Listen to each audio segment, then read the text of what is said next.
Et bienvenue à cet événement tenu dans le cadre de l'exposition Les prix du gouverneur général en arts visuels et médiatiques 2019. Et bienvenue à cet événement tenu dans le cadre de l'exposition Les prix du gouverneur général en arts visuels et en arts médiatiques 2019. My name is David Galanders. I'm an educator in the Department of Education and Public Programs. Je m'appelle David Galanders, je suis éducateur ici et bienvenue à tous et merci aussi pour votre patience. Avant de commencer, j'aimerais prendre un instant pour signaler que le musée situé en territoire ancestral souverain de la nation algonquine, nous avons donc le privilège de nous réunir ici. Je pense depuis un certain temps aux déclarations territoriales que je fais dans le cadre de mes fonctions. Je peux vous dire que ces déclarations sont importantes pour moi et pour le musée. En fait, ces déclarations territoriales sont un rappel et un pas, peut-être petit, mais important, sur la voie de la réconciliation. J'aimerais remercier l'équipe d'interprètes pour ce soir. Et j'aimerais aussi vous dire que la conversation aura lieu, et qu'après la conversation de ce soir, nous aurons certainement le temps de prendre des questions. La conversation aura lieu en anglais, mais la période de questions sera bilingue.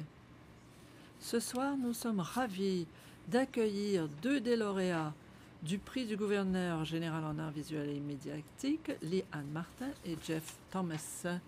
Madame Martin est commissaire indépendant d'art autochtone. Elle est ancienne conservatrice de l'art autochtone canadien contemporain au Musée de l'Histoire du Canada, ancienne conservatrice à la Mackenzie Art Gallery. Elle a été fellow d'IFLEC du Centre Banff où elle a coordonné la première résidence autochtone et un colloque international.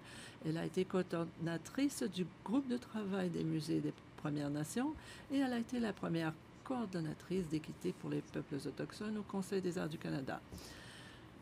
Elle a été commissaire à toutes sortes d'expositions, y compris à Résilience et à la toute première exposition de 1992 au Musée canadien des civilisations intitulée Indigena, perspective des peuples autochtones. Ses écrits ont été publiés par le Musée des beaux-arts du Canada, la presse universitaire Oxford, Washington, le Centre Banff, le Musée national des Amérindiens et le Douglas et McIntyre. Elle habite Carpon, Ontario. Jeff Thomas est conteur et photographe, auteur, conférencier et conservateur. Ses œuvres se retrouvent au Canada, aux États-Unis, en Europe. Ses expositions personnelles comprennent Bird Rising, A Necessary Fiction, My Conversation with Hunter, The Dancing Grounds et Resistance is Not Futile. Il a aussi participé à des expositions collectives, Family Camera, Toronto, Tributes and Tributaries, Landslide, Possible Futures, Sakan et Unmasking, Arthur Renwick, Adrian Simpson et Jeff Thomas. Il est lauréat du prix Duc et Duchesse d'York du Conseil des arts du Canada en photographie, du prix Karsh en photographie, du prix Reveal. Il a été intronisé à l'Académie royale canadienne des arts. Il est iroquois, il habite la ville, il est né à Buffalo et il habite maintenant à Ottawa. En fait, je peux vous dire que Jeff sera de retour ici le dimanche 16 juin de 13h30 à 16h30 pour un atelier de photographie pour jeunes autochtones de 12 à 24. Si vous êtes autochtone de 12 à 24 ans ou que vous connaissez quelqu'un, ben venez, c'est gratuit, mais il faut s'inscrire. Donc, Larry Savos s'occupe donc d'organiser l'événement. Donc, Jeff va parler de l'inclusion de contenu dans le récit de ses œuvres photographiques. Les participants vont pouvoir appliquer ces idées et on pourra terminer le tout par une interaction directe avec les œuvres de Jeff Thomas à la fin de la soirée ce soir. Donc, on pourra prendre vos coordonnées. Voilà, à ne pas manquer. Bon, maintenant, la conversation de ce soir va être animée par Greg Hill. Greg Hill, qui est Mohawk et francophone, est aussi président Odin et conservateur principal de l'art autochtone au musée depuis sa nomination en 2007. Il a commencé en 2000 ici comme adjoint conservateur pour aider à l'intégration de l'art autochtone dans les collections historiques canadiennes. Quand il a été nommé conservateur adjoint en 2002, il est devenu le premier conservateur autochtone à être employé par le musée.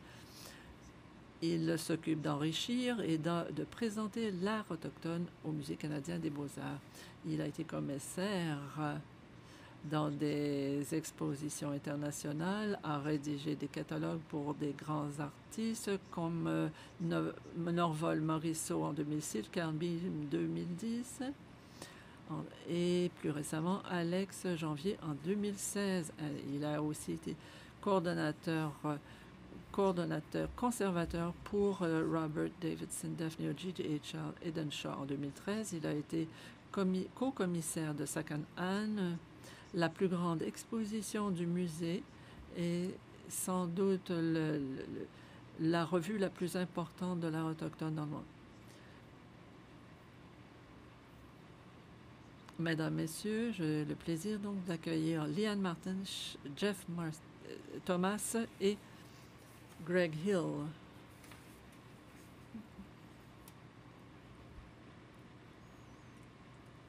J'aimerais prendre quelques instants pour vous indiquer que nous avons 3 Akwesasne sur scène. Je ne crois pas que ça soit jamais arrivé ici, en fait. C'est formidable. Jeff et Onondaga, des 6 nations de Buffalo, moi-même. Mon père provient des 6 nations, et Liane, qui vient de Katanega. Donc, c'est toute une occasion. Et je suis ravie d'en faire partie. Bien sûr, on vous rend hommage à vous deux. Et comme vous êtes lauréat du prix du gouverneur général, on souligne les réalisations de Liane, de Jeff. Et donc, c'est formidable pour moi de jouer un rôle si petit soit-il pour vous honorer, pour vous rendre hommage. Merci donc de nous fournir cette occasion. J'aimerais tout d'abord dire quelques mots sur la façon dont nous sommes rencontrés. Pour Jeff, je suis dans la région d'Ottawa depuis la moitié de ma vie. Ça fait 25 ans, donc. Bon, je viens de donner mon âge. Voilà, c'est fait. Et j'ai rencontré Jeff peu après être arrivé ici en 1994. J'ai été présentée par Ruth Phillips. Je travaillais à une thèse à l'époque. Et il était question de la façon dont les idées des Turur Wampum dans la vie contemporaine avaient leur rôle à jouer. Donc, on a eu des conversations formidables à l'époque, 94, 96. Et Liane, eh bien, je vous ai connu par les œuvres, par le Conseil des arts du Canada, le Bureau d'équité, les conférences auxquelles nous avons participé. Vous avez toujours été vraiment très professionnel, hautement professionnel, et aussi une personne très généreuse. Vous avez beaucoup fait du côté mentorat, vous avez donné de l'espace, créé de l'espace pour les gens, et vous avez certainement beaucoup fait, beaucoup donné. Et il faut le reconnaître, il faut le souligner ici. J'aimerais maintenant vous demander ceci. À vous deux, ça fait des décennies que vous travaillez sans cesse, sans relâche. Travaillez dur, quoi. Et je me demande, je vous regarde tous les deux, mais je regarde Liane peut-être un peu plus, mais je me pose la question maintenant, à ce point-ci de votre carrière, quand vous regardez votre carrière, quel aurait été le point saillant? Peut-être qu'il y en a plus d'un point saillant dans votre carrière. Il y a un écran qui présente ses œuvres. Vous pouvez parler de ce qui est présenté à l'écran ou parler d'autres choses. Ben, d'autres choses pour moi. Pour moi, un des points saillants, personnellement en tout cas, c'était d'obtenir ma maîtrise de l'Université de Toronto en études muséologiques. J'ai été diplômée en 89 et ça, c'était un an après, enfin l'année d'avant, c'était l'année de Spirit Sings à Calgary. C'est une exposition culturelle pour les Olympiques de 88 à Calgary. Alors, il y avait on a eu quand même pas mal de problèmes. C'était pas facile et j'ai fait ma maîtrise pendant cette époque. Alors, il était question de représentation, de rapatriement, etc., etc. Tout cela était discuté à l'époque. Et c'est Tom Hill qui a été mon mentor à l'époque et qui est devenu par la suite le président donc du groupe de travail des musées et des Premières Nations auquel j'ai travaillé d'ailleurs. Alors ça a été un premier jalon pour moi. Et j'ai été la première à obtenir un diplôme universitaire dans ma famille. Donc c'est quand même quelque chose de bien pour moi comme ça a été pour ma famille. Et ça m'a lancé dans la carrière que je connais depuis. Je pourrais continuer à parler d'exposition, mais je vais m'arrêter ici parce que ça, c'est le premier jalon, le premier point saillant pour moi. Et vous, Jeff? Et pour moi, ben, écoutez, c'est ce prix. Ce prix, pourquoi? Parce que ma carrière dans les arts visuels a commencé pour des questions de nécessité. J'ai eu un accident de voiture en 79, j'avais 24 ans, il fallait trouver un moyen, trouver un nouveau but dans ma vie, si vous voulez.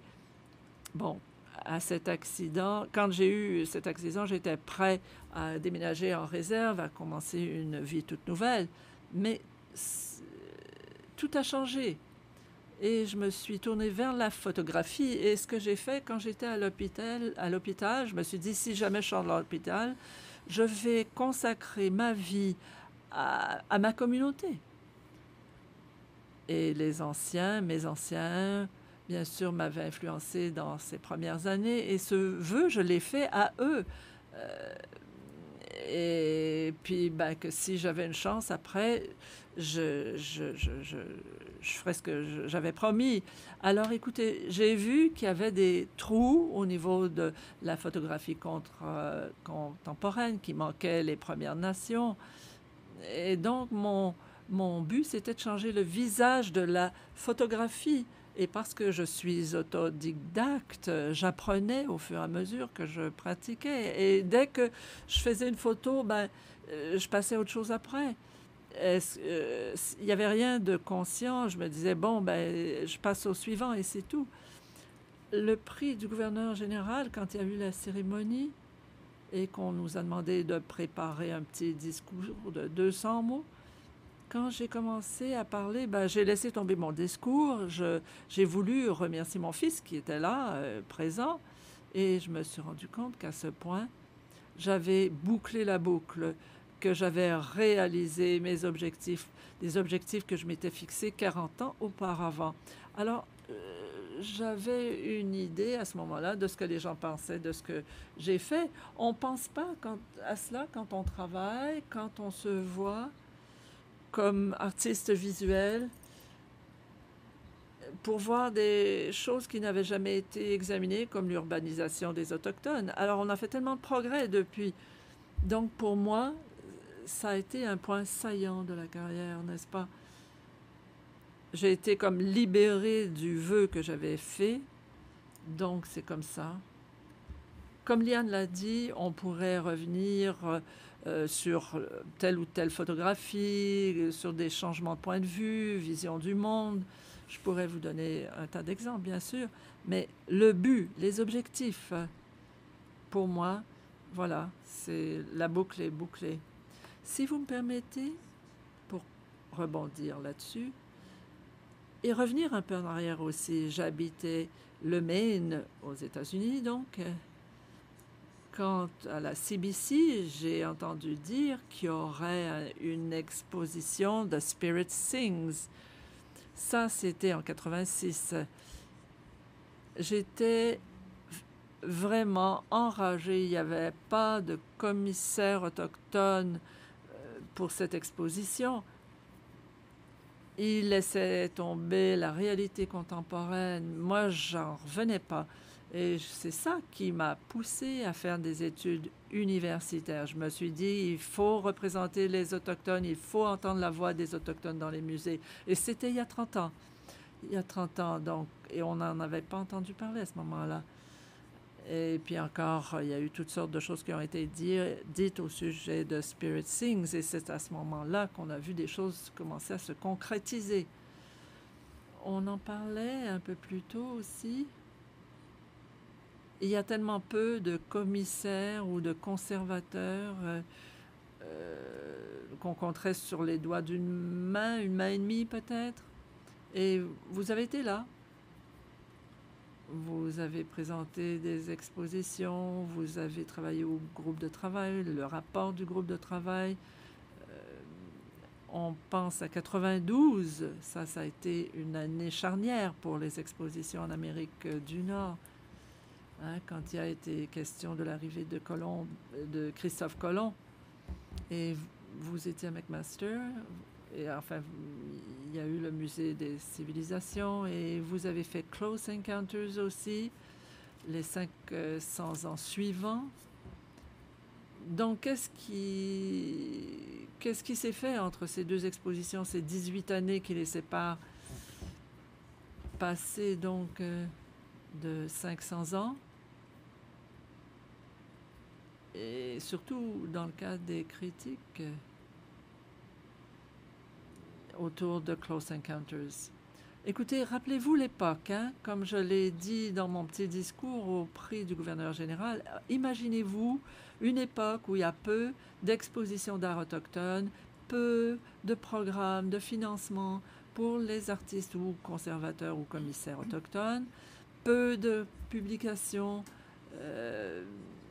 C'était une époque, enfin, autour d'indigénat, c'était l'époque où il fallait faire surgir cette histoire de 500 ans de colonialisme, le faire remonter à la surface pour que les colons se rendent compte de ce que nos ancêtres ont vécu pendant ces 500 ans.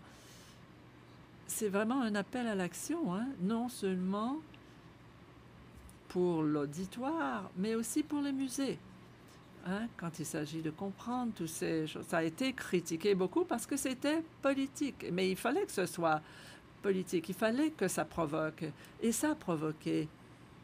Donc 500 ans par le passé ou dans le passé. Et maintenant, on arrive à 2011, les 500 ans suivants. Alors pendant cette période assez courte, il y a tellement de choses qui ont évolué, et nous, comme co-commissaires de l'exposé, nous ne voulions pas nous attarder au passé. On voulait que les artistes nous parlent de l'avenir, par leurs écrits, par leurs œuvres. Alors pour nous, ça a été un point tournant. Il fallait se tourner vers l'avenir. Un avenir heureux ou malheureux, bon. Mais il y avait tellement de choses qui s'étaient produites en cette courte période. Et ce que ça veut dire, on remonte aussi à cette exposition d'il y a 10 ans. Donc, ça fait 8 ans qu'on regarde l'avenir ou qu'on se tourne vers l'avenir. Et il y a tellement de dialogues contemporains du côté des artistes, des conservateurs et commissaires autochtones. On voit bien l'avenir qui est là. Jeff, vous faites partie de ce mouvement. Donc, Jeff, vous aussi, vous avez été commissaire d'exposition. Et pour moi, l'un des éléments marquants de l'époque, c'est C'est ce passage du temps dont vous êtes devenu conscient et que l'on voit d'ailleurs dans votre œuvre. Et comment cela est aussi une promesse pour l'avenir. Voulez-vous faire un commentaire là-dessus? Ben oui. J'étais à Toronto en 94, plutôt 84. Et ce qui m'intéressait, même si j'étais à Toronto, c'est qu'on parlait toujours d'avoir l'une des plus grosses populations autochtones du Canada. Et c'était très difficile de trouver des autochtones en dehors d'une section donnée de Toronto, d'un secteur donné de Toronto. Et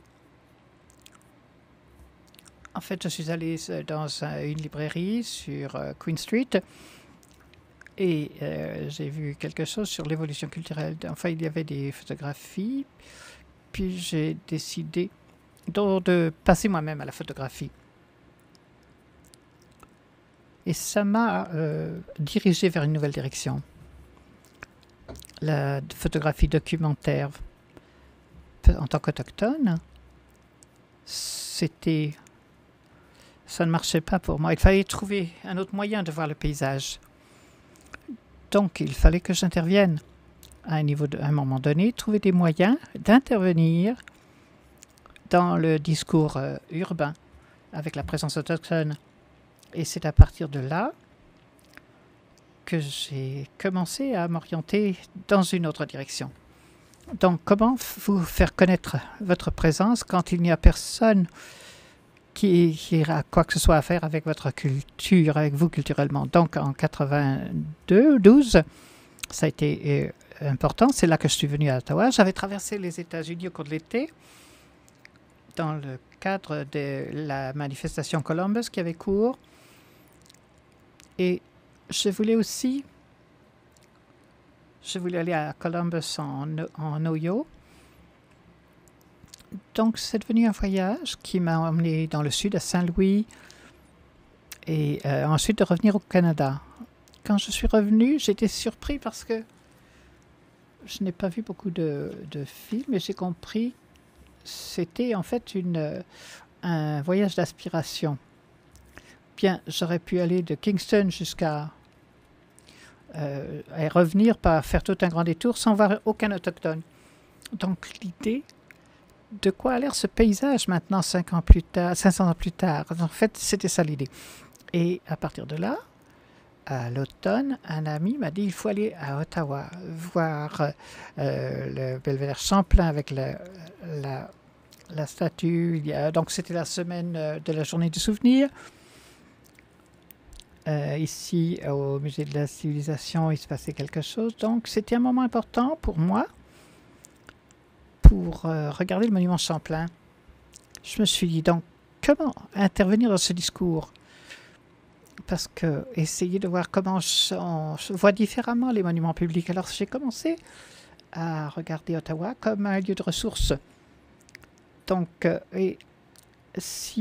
comment est-ce qu'on allait pouvoir faire face à ce paysage moderne pour le juxtaposer avec le paysage d'Ottawa? Alors, où faudrait-il aller? Alors, je suis devenu un meneur, en quelque sorte, et j'ai fait une série de photographies, comme vous les voyez là. Lorsque j'ai pris ces personnages autochtones et pour essayer de voir dans quel monde ils pouvaient naviguer. Donc, ça représentait cette personne et comment on se voit dans ce paysage. Et l'inverse était de ne pas regarder les stéréotypes, regarder le paysage, le souvenir des autochtones. Et c'est comme cela que tout a commencé à se dérouler. Et donc, ça a été là que tout a commencé. Le fait d'être visible, en fait, dans votre œuvre, il y a un discours personnel important, mais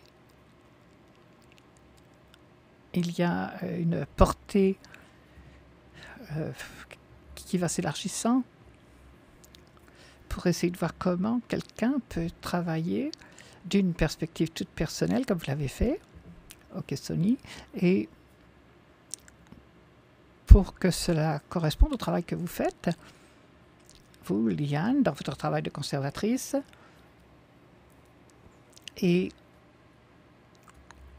à penser aux autochtones de façon dans l'optique mondiale.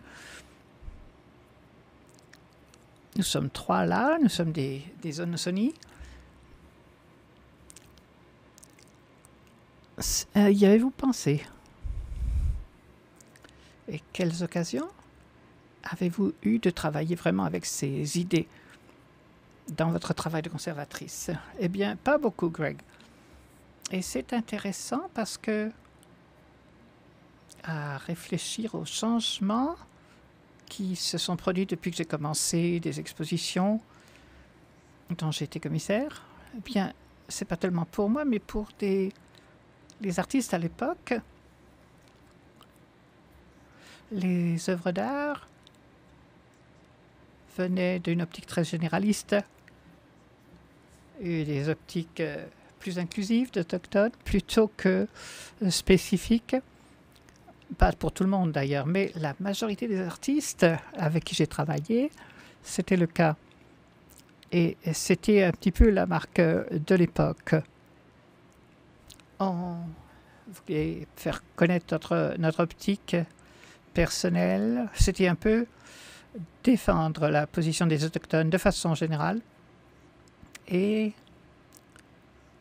cela a été essentiel dans mon travail de conservatrice, travailler avec des artistes qui pouvaient faire connaître leurs problèmes d'optique personnelle autochtone. Mais en tant que conservatrice, je ne le fais pas dans l'angle de mon optique mohawk. Non pas que je ne le veuille, je ne le veuille pas. Une question de temps. Mais je ne sais pas de quoi cela aura l'air, mais moi non plus. Mais ce serait intéressant, mais je sais de quoi que ça a l'air dans votre travail, Jeff. Et vous avez dit des choses intéressantes. Vous m'avez dit des choses intéressantes.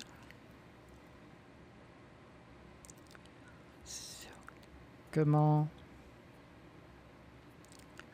vous portez votre identité autonosonie dans un paysage urbain et que cela fait partie de la métaphore qui correspond à notre groupe. J'ai trouvé que c'était une idée intéressante. Avez-vous des idées sur la différence entre communiquer avec un public de façon plus générale et d'avoir ces occasions d'être très précis sur le plan culturel, plus spécifique? Oui, j'ai quelques idées là-dessus. Donc, il faut toujours arriver à un équilibre. Lorsque je grandissais, mon contexte est entré en jeu dans mon travail. C'est ce que j'ai appris des anciens lorsque je grandissais. Donc, lorsque j'allais à la réserve chez ma grand-mère, j'avais toujours des questions en tant que jeune adolescent. Donc, on a eu des conversations très intéressantes. Mais ce que j'ai constaté, et c'est intéressant dans mon expérience avec ces gens, c'est que ça n'était pas tellement pensé à la tradition, à la culture, aux cérémonies, aux danses. Ce qui m'intriguait, c'était comment ils vivaient leur vie quotidiennement en fonction des traditions avec lesquelles ils avaient grandi. Il y avait beaucoup de choses dans le fait d'être Onoshoni et comment cela se manifestait chez eux et chez moi. Et ce que j'ai constaté, c'est qu'ils me préparaient à vivre dans un hinterland et ils n'avaient jamais été en ville, donc ils ne pouvaient pas répondre à mes questions. Mais ils m'ont préparé philosophiquement à ce voyage. Et c'est comme ça que tout a commencé pour moi à apparaître. Mais j'avais été aussi militant. Ceux qui venaient dans la ferme n'étaient pas autochtones aussi. Donc là, Mon grand-père, par exemple, allait en Calédonia, à Calédonia, aux courses de chevaux qu'il y avait là, dans les étables. Et il parlait avec des gens qui n'étaient pas autochtones. Donc j'ai vu cela dans ces deux endroits. Donc, il vivait l'idée de la généralité. Et Emily m'a dit une fois, n'oublie jamais d'où tu viens. Et quand j'ai commencé à comprendre cela plus récemment, et enfin, elle voulait dire, n'oublie pas ce que nous t'apprenons. Et ce qu'ils m'ont appris a fait partie de mon travail depuis le début. Quand Gren a montré Sakahan, j'ai eu l'occasion d'amener un monument sur la plateforme. On avait donc 4 photos. Ça a été intéressant parce que j'avais une sélection de gens du monde entier, mais aussi des autochtones d'ici aussi, et d'autres régions du monde, donc tous sur la même plateforme. Et beaucoup ne savaient pas qu'est-ce qu'il y avait au-delà de cette plateforme.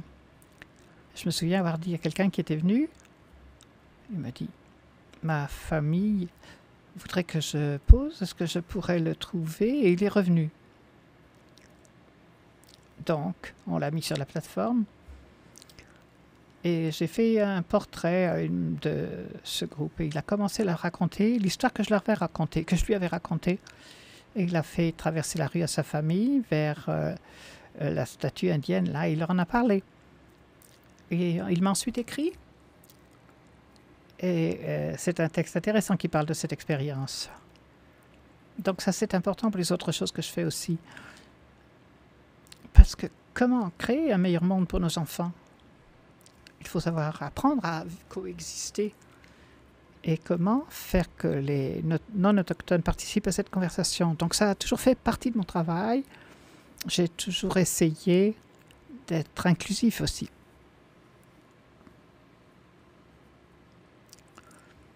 Liane, je voulais vous demander,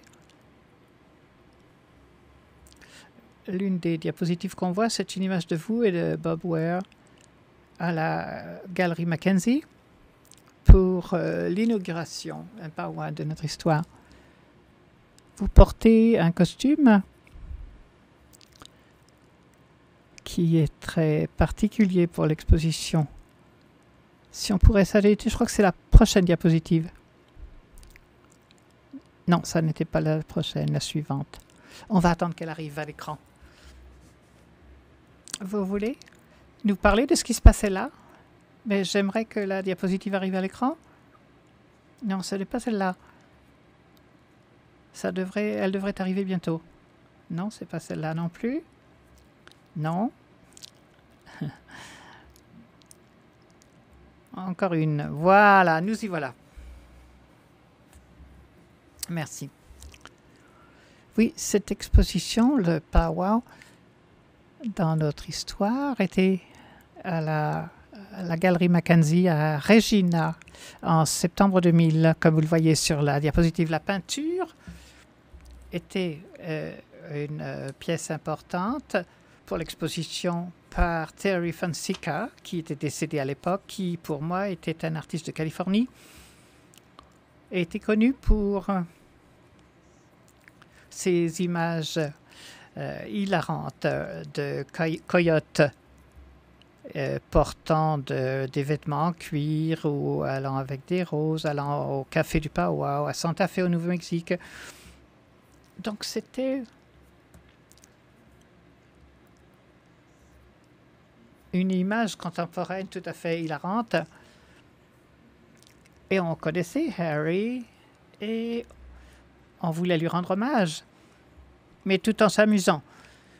Donc, on a décidé qu'on allait l'habiller comme Harry, comme Coyote et Rose pour l'inauguration. Et je disais à Greg et Jeff plutôt qu'il y a toute une histoire sur la façon dont on a trouvé le tissu, les dessins, le costume. Et Bob qui m'a emmené à un magasin de Regina qui vendait des articles pour la danse classique.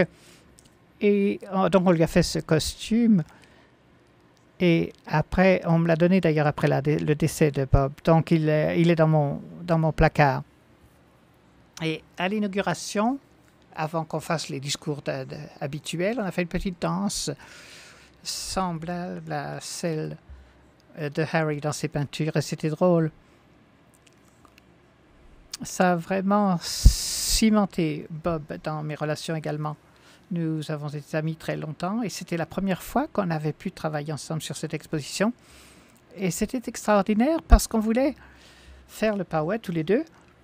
Je venais d'arriver à Regina comme curatrice de la galerie Mackenzie et on voulait faire une exposition sur l'histoire artistique du powwow.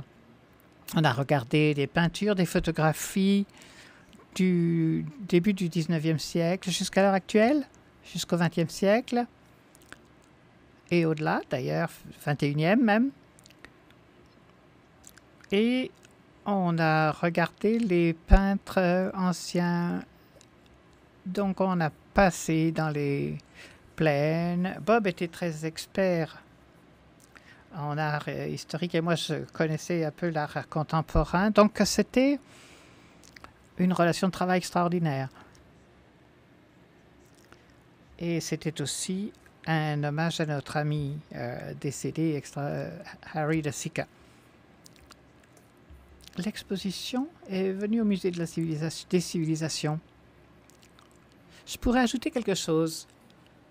J'étais là à l'inauguration et je me souviens, j'étais nerveux, je ne connaissais pas grand monde, mais j'ai bien aimé le moment. J'ai été intrigué, intéressé. Mais ce que je voulais dire, c'est que l'un des premiers projets documentaires, c'était le danseur de powwow. J'ai commencé avec l'idée que le powwow représentait quelque chose de beaucoup plus important qu'un concours ou les différentes choses qui se passent à ce moment-là entre les danseurs. Mais il y avait quelque chose sur la résilience qui était aussi importante que le powwow et sur lesquels j'ai travaillé à la longue. Et je me souviens, quand on se préparait pour être dans l'exposition, c'était dans les années 70-80. Et là, c'était la première fois que j'avais été inclus dans une exposition sur le powwow qui voulait dire quelque chose pour moi. Donc, pas seulement, comme Liane le disait, en tant que pour l'histoire de l'art, mais aussi ça a amené un autre élément qui était tout à fait nécessaire à l'ensemble. Donc, ça a été une conversation très intéressante, très importante. Quand elle est venue au musée des civilisations, j'ai emmené mes beaux-parents. Je leur ai montré l'exposition et c'était extraordinaire. Et sans avoir vu le catalogue. Donc ça, c'était tout à fait important. Quand on peut faire quelque chose comme ça, qu'on sait que ça marche. Enfin, je continue mon travail sur le powwow, mais d'une autre façon, mais pour notre connexion, notre lien avec ça et l'importance de cette exposition pour mon travail. Donc, il y a eu cette conversation intéressante, importante. C'est agréable de l'entendre. Eh bien,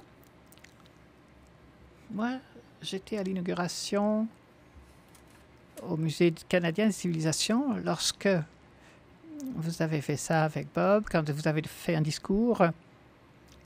Et moi, j'étudiais pour devenir artiste et non pas conservateur. Et pour moi, ça a été un moment où j'ai compris qu'il y a différentes façons d'être conservateur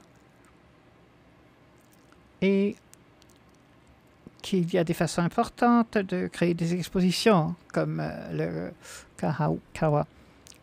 Donc ça a été un moment important pour moi également et je me demande sur l'idée du fait d'être curateur,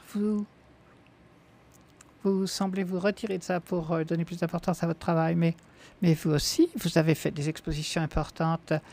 Et je me demande pourquoi vous l'avez fait. Pourquoi vous avez fait ces expositions.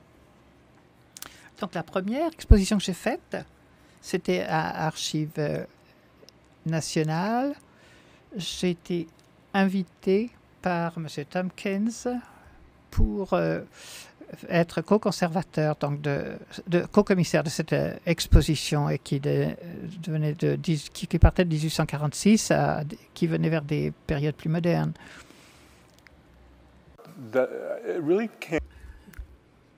C'était une question de nécessité parce que personne ne travaillait avec ces photographies historiques.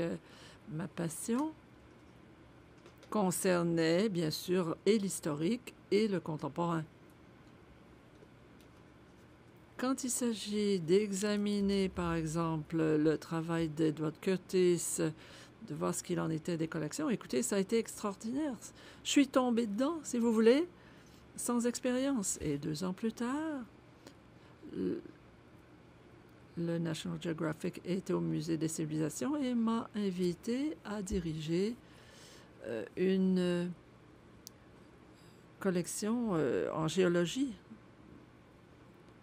Donc, ça a été l'occasion pour moi d'examiner des collections et de les faire connaître au grand public. Des photographies qui, d'après moi, avaient été sous-évaluées, des photographies donc historiques qui démontraient la qualité de l'inventaire. Donc, pendant le processus comme commissaire, je me suis rendu compte que ces photographies, n'avaient jamais été exposées.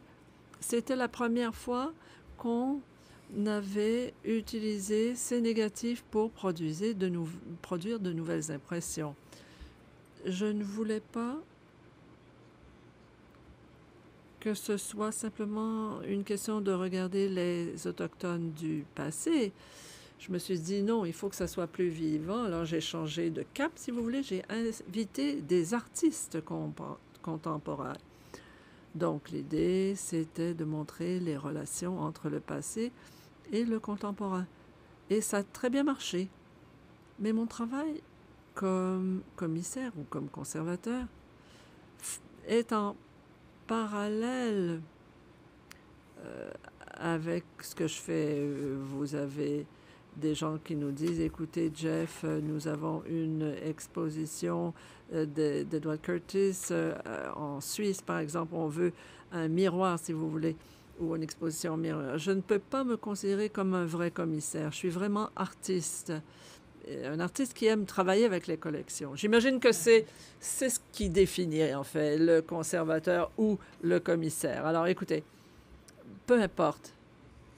C'était par nécessité. Il n'y a personne qui a examiné les collections de la façon dont je pensais qu'elles devaient être examinées. C'est ce que j'ai fait, moi. On se rend compte que vous avez sans doute suscité de bonnes idées chez moi pour faire le lien entre la pratique contemporaine et la pratique du passé, dans ce cas-ci au moyen d'images et de photos. Mais avec... on sait qu'on active certaines photographies ou des collections photographiques quand on les fait connaître aux diverses collectivités. Donc, c'est une question de signification, de sens qu'on donne aux photographies de personnes qui sont représentées. Et on fait le lien ensuite aux œuvres des artistes contemporains. Liane, peut-être qu'on peut maintenant passer... Bon, faites tourner les diapos jusqu'à ce qu'on arrive à celle d'Alex Janvier. Ah, la voilà. Alors, on parle d'une longue période. Alex Janvier est certainement un exemple extraordinaire. Il compte 65 ans de carrière. Vous travaillez avec lui depuis longtemps. Une première exposition en 30 ans. Bon, on regarde vers l'arrière, mais on regarde aussi vers l'avant, vers l'avenir. Donc, dans ce cas-ci, cette œuvre de M. Janvier, si vous n'avez jamais eu la possibilité d'aller voir, ben, c'est de l'autre côté de la rivière. Vous pouvez examiner tout cela dans un sofa ou dans des fauteuils confortables. Écoutez, être dans le bon lieu, au bon moment, on le voit ici. En 93, donc, en 93, je remplaçais Gérald McMaster, qui était en congé d'études pendant quelques années. Donc, j'étais conservatrice intérimaire pendant 2 ans là-bas. Jerry avait décidé qu'avec de bonnes levées de fonds, le moment était venu pour qu'Alex peigne le dôme. Bon, avec Alex, avec Douglas Cardinal à l'ouverture du musée en 89, qu'Alex devrait peindre la fresque. Et puis, il avait fallu lever des fonds. Bon, une fois les fonds réunis, moi, je m'occupais de coordonner la conservation et je m'occupais de tous les détails concernant Alex. Il y avait un échafaudage. Alors, si vous allez au musée, vous allez voir, il y a un échafaudage à l'extérieur. C'est en forme de dôme géodésique et il y a des programmes, des tables de pique-nique dans ce secteur. Mais cet échafaudage avait été créé pour Alex et pour son fils, Dean, qui ont donc peint la fresque. Ils ont donc passé 4 mois avec Alex. Nous avons passé 4 mois avec Alex, le soir, à parler de la façon dont il allait changer ses motifs, ce qu'il allait faire, pour parler des défis aussi du dôme, de la forme du dôme, est-ce que ça aurait comme incidence sur ses motifs et le symbolisme des motifs présentés. Moi, je grimpe là-bas tous les jours et je passe j'ai passé une bonne partie de la journée avec lui et ça lui allait, hein? Et j'étais là à genoux dans les échafaudages à le regarder travailler. Pour moi, ça a été un souvenir extraordinaire comme conservateur, d'apprendre à le connaître aussi, hein? Je lui ai fait rencontrer ma mère, ma sœur, on a passé des week-ends avec lui, on est allé dans les 6 nations et l'exposition, ces 30 premières années, c'était dans le centre culturel des 6 nations. Alors, on a fait une tournée, hein, et il a fait diriger des visites guidées. Là-bas, les gens ont adoré. Généreux, plein d'humour. Ça a été extraordinaire, 4 mois. Oui, c'est bien cela, 4 mois. Le personnel l'adorait aussi.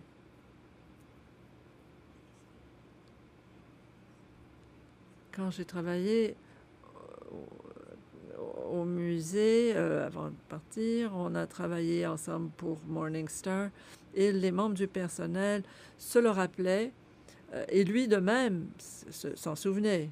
Peut-être pas par leur nom, mais en tout cas, ça a été extraordinaire. Une de mes dernières tâches au musée consistait à travailler au site web pour et aussi organiser les fauteuils pour que les gens puissent regarder le dôme. Et je peux vous dire que pendant bien des périodes de stress que j'ai vécues au musée, 1 ou 2 peut-être, ça c'était avant les fauteuils, mais j'y retourne et je me laisse aller à regarder cette œuvre formidable. Oui, ça s'intitule Morning Star, donc l'étoile du matin. Ben, merci à vous deux pour votre contribution au catalogue Alex Janvier. Malheureusement, on n'a pas pu transporter l'œuvre ici. Bon, on l'a sous forme vidéo, d'accord? Très intéressant, hein? Parce que nous tous avons eu des rapports avec le musée des beaux-arts, le musée des civilisations, maintenant de l'histoire. Jeff, par les œuvres, par les expositions, je me demande ce que vous pensez justement de cette relation. Qu'est-ce qui distingue, par exemple, maintenant, le musée de l'histoire du musée des beaux-arts? C'est une petite question, là, pour, si vous voulez, terminer notre panel. Ou bien, Est-ce qu'il devrait y avoir une distinction? Existe-t-il une distinction? Il y a une grande distinction maintenant entre cette institution et celle-ci. Alors, on ne va pas aller plus loin, je pense. Qu'en pensez-vous, Jeff?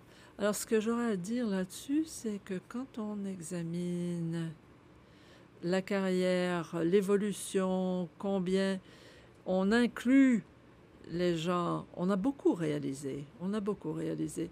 Mais je crois qu'il y a encore, quand on regarde ces institutions, comme artiste, moi, ce que j'aimerais pouvoir faire, c'est de m'assurer que nos collectivités ont accès à ces expositions.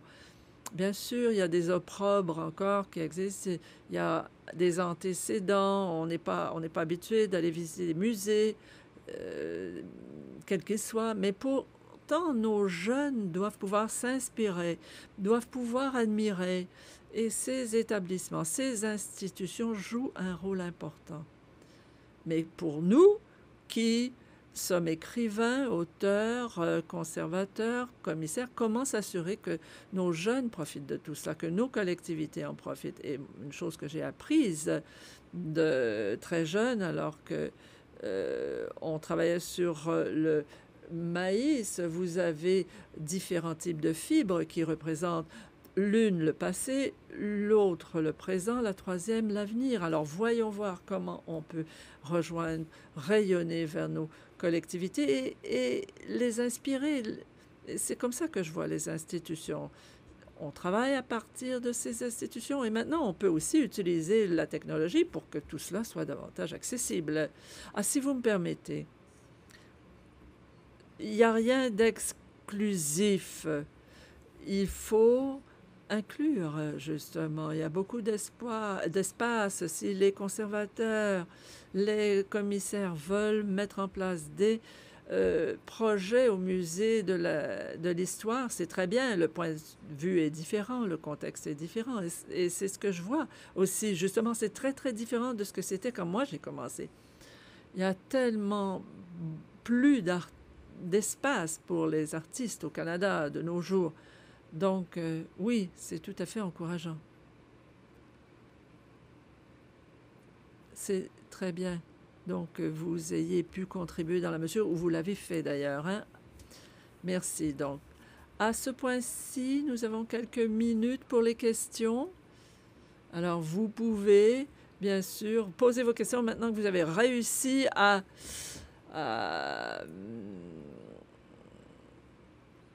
percer la grande circulation. Alors, vous avez des microphones de l'un et l'autre côté de la salle, donc n'hésitez pas à vous y rendre pour poser vos questions.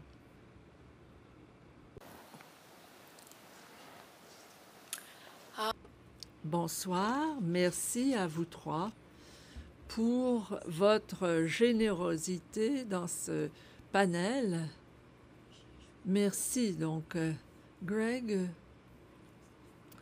vous avez parlé à quelques reprises de la ceinture de wampum. Je ne connais pas exactement. Est-ce que vous pourriez nous expliquer de quoi il s'agit? Il y a été question donc du lien que cette ceinture a avec la coexistence pour prévoir ou imaginer la situation contemporaine. Alors, je suis un peu curieuse d'en savoir davantage. Je n'ai pas tout à fait compris ce qu'il en est de cette ceinture, comment elle s'appelle. Dites-nous-en autant que vous pouvez. Ben écoutez, vous n'avez qu'à googler two-row wampum dans Google. Une ceinture de wampum, c'est une ceinture composée de perles. Ce sont des ceintures qui servent de documents, de contrats, pour faire le lien entre deux éléments. Donc, dans ce cas-ci, il s'agit d'une ceinture blanche avec deux rangées violettes, et c'est une métaphore pour deux vaisseaux qui voyagent en parallèle dans un fleuve. Comme elles sont parallèles, les voies ne se rencontrent pas, ne convergent pas, et les trois rangées de perles entre les deux les deux bandes violettes sont comme un contrat pour maintenir les rapports. Il ne faut pas qu'un vaisseau ou l'un des deux canaux aille trop vite. Il faut se respecter dans son mode de vie, ses coutumes.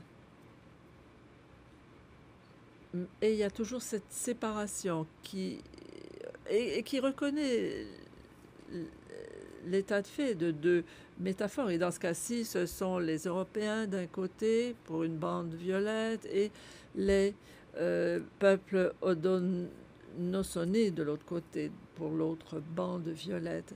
Alors c'est un modèle, si vous voulez, de cohabitation. Ça a été créé, d'après ce qu'on sait, il s'agit d'un échange qui a été fait dans les années 1600 entre les Hollandais, les autochtones, et on connaît encore ce thème dans le travail des artistes contemporains. La dette, on a fêté le 400e anniversaire de la ceinture wampum. Il y a une délégation d'Haudenosaunee qui s'est rendue aux Nations Unies à New York pour rappeler l'importance de cette ceinture. Et c'était le 400e aussi de l'arrivée de Champlain. Donc c'était quand même une convergence importante, si vous voulez, de ces idéaux de coexistence et de ce qui a découlé de Champlain comme instigateur, si vous voulez. Tout d'abord, elle nous enseigne comment vivre. Et on voit maintenant qu'il y a eu convergence de ces deux bandes et le document existe toujours. Et c'est reconnu comme étant le premier traité conclu en Amérique du Nord. Donc c'est très important dans ce sens. Et cette métaphore de coexistence, elle est là. Hein? Comment est-ce qu'on s'entend les uns avec les autres? Comment est-ce qu'on fonctionne? Comment est-ce qu'on se respecte? Les Autochtones disent qu'il y a une intégrité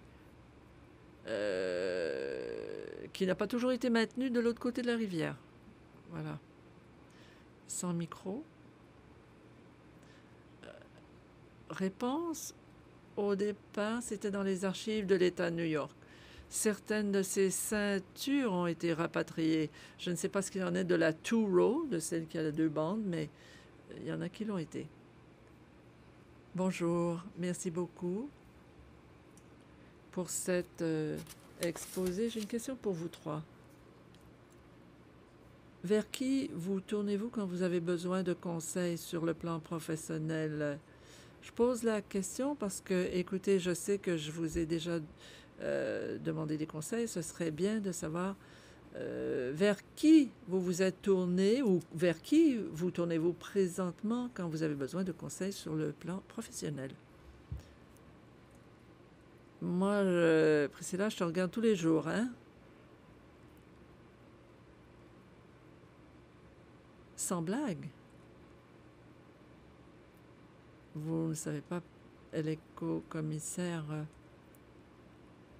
pour Haudenosaunee, qui est une deuxième édition de Sagaran qui va être présentée cet automne.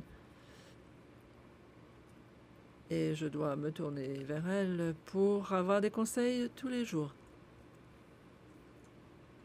Je crois, enfin, les conseils, je les trouve dans des publications par Liane, par d'autres. C'est ce qui m'a aiguillée, si vous voulez, pour m'attacher à l'art autochtone comme artiste. Hein? Et c'est justement l'expérience du texte qui a été pour moi fondateur. Le Novel Morisseau, par exemple. Les publications, donc.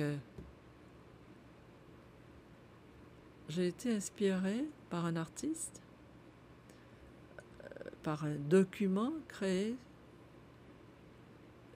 j'ai pris conscience que, que l'artiste autochtone pouvait réaliser des choses comme ça. Et en soi, ça a été une révélation pour moi. Et c'est ce qui a poursuivi ma lancée, si vous voulez, qui m'a ouvert sur le monde. J'ai été donc sensibilisée par rapport aux œuvres qui étaient réalisées par d'autres.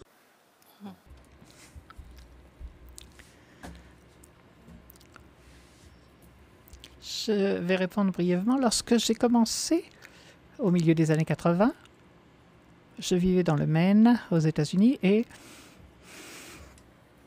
j'avais un grand système de soutien de personnes autochtones, un certain nombre d'anciens qui ne m'avaient pas très bien accepté au départ, à cause de l'alliance Wabanaki et Mohawk. Les deux nations ne s'aimaient pas trop. Mais ce n'est que récemment qu'ils ont signé un traité de paix. Mais c'était donc plusieurs anciens dans la réserve de Napscat qui m'ont beaucoup aidé,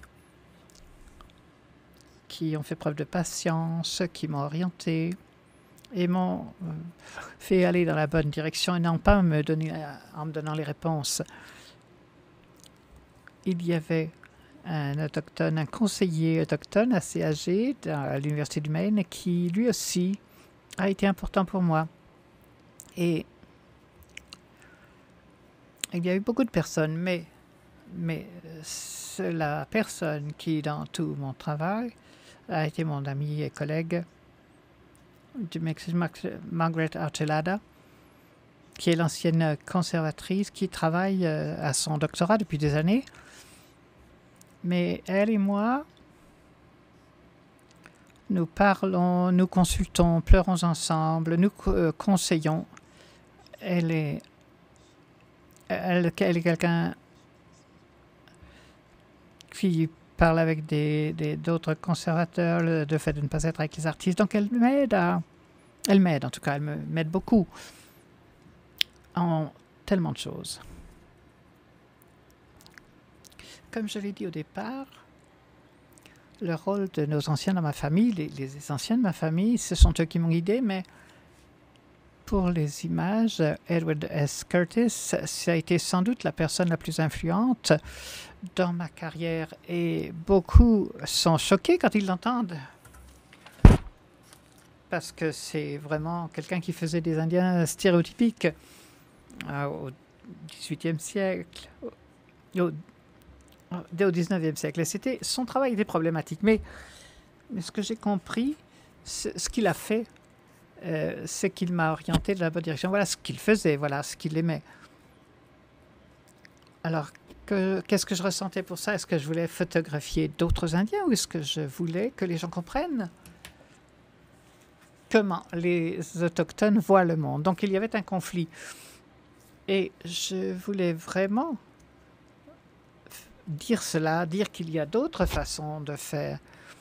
Lorsque je regarde les gens de cette photo, il me rappelle mes anciens, il y avait quelque chose là avec quoi travailler, mais j'étais de mon côté. C'est pour ça que je suis venu à Ottawa, en fait, pour étudier les 20 volumes que possède la Bibliothèque Archives Canada sur Curtis. Curtis n'est pas le problème, c'est la façon dont son travail a été commercialisé et vendu au public. Donc, comment cela pourrait-il changer si c'était dirigé vers un public autochtone? C'était ça le défi pour moi. Alors, c'est pour moi le point central. Comme je prends le monument Champlain de la même façon. Donc, il s'agissait de prendre ce que j'avais appris, l'idée du respect, l'idée de la façon d'approcher les objets et l'intention aussi. Qu'est-ce qu'on veut dire? C'est ce qui a découlé de mes rapports avec mes anciens et c'est ce que j'ai essayé de faire en déconstruisant les photos traditionnelles, historiques. Je crois qu'on manque de temps, là. Est-ce qu'on a encore le temps pour une autre question? Certainement. Allez-y. Bonsoir. Liane, j'ai travaillé avec vous et l'une des choses que j'aimais en travaillant avec vous, c'est que vous m'avez permis de comprendre ce que voulait dire l'art contemporain autochtone. Et ça, vous vous en êtes beaucoup occupé. Mais je voulais parler de la question de Rebecca pour essayer de voir. Merci. Oui, ça me manque de ne plus travailler avec vous. Bon. Alors, il faut qu'on trouve la pièce, l'œuvre de Rebecca Belmore dont on vient de parler, est un travail au musée pour les droits de la personne à Winnipeg. Et Rebecca et moi avons fait une proposition pour cela. Il y a eu un concours pour les conservateurs et les artistes. Alors, l'idée, mais je vais parler rapidement. Oui, on manque de temps, oui. Donc, le musée pour les droits de la personne, lorsqu'on le construisait, il y avait eu on a beaucoup creusé le sol et on a constaté des restes humains. On a trouvé des restes humains dans le terrain où le bâtiment allait être construit. Alors, il y a eu une grande consultation avec les chefs autochtones de la région. Et ce qui a été décidé, c'est que les objets, les restes humains, seraient restitués à la terre d'où ils venaient. Donc, on les a réenterrés, mais sous le musée lui-même. Et il y a eu des cérémonies et d'autres discussions qui se sont déroulées avant que ce soit décidé. Ça a été un processus assez prolongé. Donc, Rebecca, en faisant de la recherche pour ce travail, a décidé qu'elle allait reconnaître la présence des milliers de personnes qui étaient passées là avant elle, dans cet espace, elle n'étant pas de cette région elle-même. Donc, elle a fait... En fait, c'est comme une grande cape. Je ne sais trop... Vraiment, je ne sais pas quelles sont ses dimensions, mais 60 pieds peut-être de hauteur. C'est très gros, oui, c'est une très grosse œuvre. Donc c'est vraiment... Alors, en fait, ce qu'elle a fait, elle a travaillé avec des gens de la ville de Winnipeg lorsqu'ils creusaient autour de la ville pour différents travaux de construction. Et ils ont sorti l'argile, la boue qu'il y a dans Winnipeg. On l'a amené au studio de Rebecca avec son assistant. Elle triait, elle nettoyait et amenait dans ces gros cylindres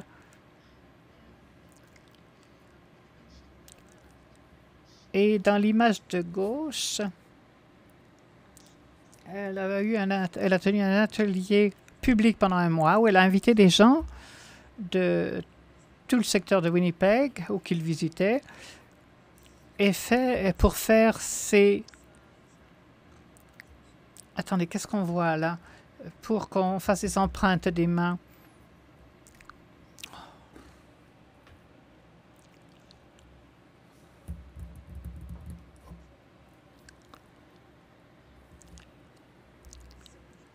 Donc, les gens venaient et prenaient un morceau de argile, de cette boue, et on montrait donc l'intérieur de leurs mains, les veines, les lignes, plutôt les lignes que les veines, oui, de la paume de la main. Elle en avait des milliers. Je crois elle a dit qu'elle en avait 12 000. Donc, faites par les gens de Winnipeg. Alors, on les a fait cuire. Elle est allée à Banff avec son assistante pour le faire. Elle voulait que ce soit un manteau d'inclusivité. Donc, obtenu avec toutes les mains de beaucoup d'enfants, en fait, parce qu'elle voulait aussi se tourner vers l'avenir. Elle voulait beaucoup que les jeunes de la ville, là où elle fait, c'était le secteur nord de Winnipeg, où il y a de grosses tensions raciales. Donc, en gros, voilà ce qu'elle a fait. Et elle a fait un trou dans les mains, les a attachés ensemble et elles sont suspendues comme une carapace du plafond dans le musée pour les droits de la personne. Il s'agit de traces de l'avenir, de vivre ensemble, du respect, toutes ces choses. Voilà de quoi il s'agit en gros. Oui, bien, merci beaucoup à tous deux. Yokoa. Je crois que c'est ce qui va terminer notre conversation. Merci de nous avoir partagé généreusement votre travail. Merci au public de votre attention et vos questions. Merci. Merci beaucoup. Merci à tous d'être venus ce soir. Je veux remercier le Conseil des arts du Canada pour son soutien de l'événement de ce soir. Merci à Liane, merci à Jeff, merci à Greg. Et n'oubliez pas, si vous avez de 12 à 24 ans et que vous êtes autochtone, si vous voulez participer à l'atelier de photo de Jeff, Laurette est juste là pour vous prendre votre inscription. Donc l'exposition dure jusqu'au 5 août. Merci.